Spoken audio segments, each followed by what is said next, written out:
insensato de Dios es más sabio que los hombres, dice. Lo más débil de Dios es más poderoso que los hombres. Los judíos buscan señales. Los griegos buscan sabiduría. Pero nosotros le predicamos, dice la palabra, al Cristo resucitado.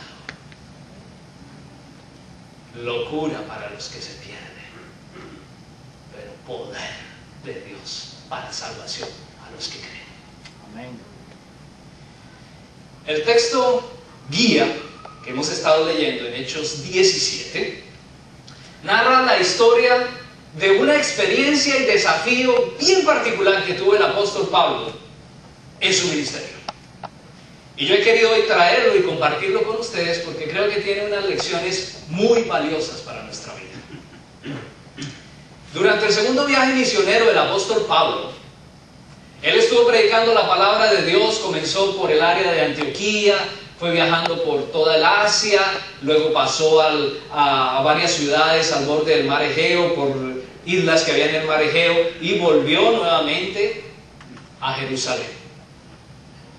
Cuando estaba con dos de sus ayudantes, llamados Silas y Timoteo, en una ciudad llamada Berea, se causó un problema la predicación, y aún otros que habían escuchado de Pablo en Tesalónica vinieron hasta Berea y eran opositores al evangelio, y los hermanos que estaban allá en Berea dijeron: ¿sabe qué? Mejor saquemos a Pablo de acá, esto se está poniendo feo, saquémoslo al mar, rápido, para protegerlo, porque esta gente que viene de Tesalónica viene enardecida y está creando más problema aquí con los habitantes de Berea. Saquémoslo rápido al mar, primero a él, y después nos encargamos de Silas y de Timoteo. En ese afán de sacarlo hacia el mar, dijeron: Atenas queda por aquí como cerca, llevémoslo a Atenas, dejémoslo en Atenas y allá lo vamos a reunir con Silas y con Timoteo. Estando allí Pablo esperando a Silas y a Timoteo, observó la dinámica del gran centro cultural de Atenas, de la gran ciudad cultural de aquella época. ¿Y sabe qué? En vez de sentir admiración, sintió una profunda indignación a causa de la idolatría que se vivía allí. Atenas era uno de los más grandes centros culturales de ese tiempo. Fue establecido en una meseta. Según estuve leyendo, la meseta tenía una altura de 163 metros y ahí estaba Atenas. A esa meseta le llamaban Acrópolis.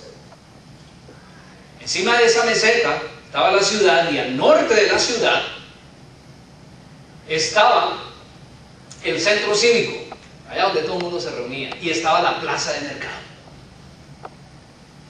En ese sitio iban todo el mundo no solamente a comerciar, sino a exponer sus ideas, a discutir, a disertar acerca de sus filosofías, acerca de sus pensamientos. En la parte noroeste de la Acrópolis había otra colina, había una colina más pequeñita, más bajita, a la que le llamaban Areópago. Areópago era una colina que traducido era la colina de Marte. En ese lugar era donde se reunía el Tribunal Supremo y los grandes concilios a tratar problemas de esos altos. Era un sitio muy exclusivo. Bueno, volvemos a nuestro amigo Pablo. Estaba allá y resulta que él decidió aprovechar el tiempo. Tan indignado estaba que decidió aprovechar el tiempo y se fue a la sinagoga, hermano, y allá comenzó a hablar de Cristo.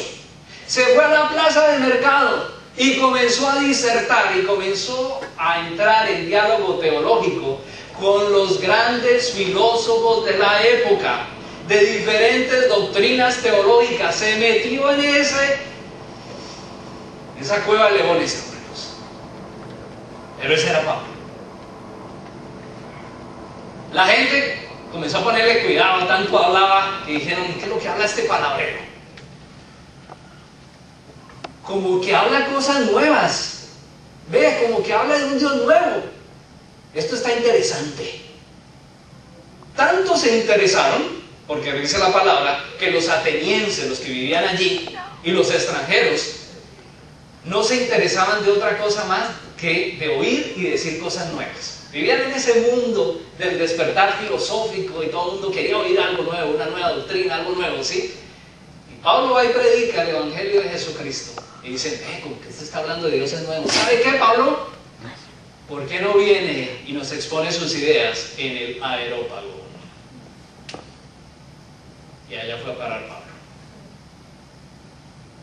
Pablo comienza su charla. Imagínese usted el escenario. Semejante lugar de preeminencia. Enfrente de los grandes sabios filósofos de la época estaba nuestro amigo Pablo. Yo no sé si le temblaban las piernas, hermano. Alguien aquí en la iglesia me decía en una oportunidad, hermano, ¿yo qué hago que cuando voy a hablar de la palabra de Dios o algo, me pongo muy nervioso y me tiemblan las piernas? Y yo le decía con todo amor, preocúpate del día que no te tiemblen las piernas. Estamos hablando de esto. De serio. Pero este hombre se paró allí y comenzó a hacerle reconocimiento al auditorio. Veo que ustedes son muy religiosos. Interesante. Caminando y dándome una vueltica, observé los santuarios que tienen, porque tenían una cantidad de altares, hermanos. Esa cultura helenística. Los griegos que hacían de Dios suyo cualquier cosa que se les movía enfrente de sus ojos. El Dios agua, el Dios viento, el Dios hoja, el Dios sol, el Dios luna, el Dios lo que usted quiera, hermanos. Tenían cada uno un Dios. Y le levantaban altares a cada uno. Y iban y adoraban. Y les dice Pablo, ¿saben qué? Veo que son muy religiosos, le di una chequeada a sus altares, quedé impresionado. Pero ¿saben qué? Me causó curiosidad un altar. Uno que dice al Dios no conocido. Eran tan idólatras, hermanos, que por si se les quedaba por fuera algún Dios, construyeron un santuario y un altar, no pusieron nada adentro, pero pusieron el nombre y decía al Dios no conocido. Así, fijo, no se nos escapa ninguno. Llega y dice Pablo, de ese les voy a hablar. Al que ustedes adoran sin conocer, de ese es el que yo les voy a hablar. Qué sagaz este hombre. Qué sagaz. Y les dice, les voy a dar unas características de ese Dios. En primer lugar, es el creador del mundo, de todo lo que existe, cielo y tierra y todo lo que en ellos hay. En segundo lugar, ese Dios es espíritu. Por ende no lo pueden meter en ningún templo, no lo pueden aprisionar en ningún templo. Ese Dios es aliento de vida. Por ende, nadie puede hacerle imagen, porque Él es el que le da vida a todo lo que existe, incluso al que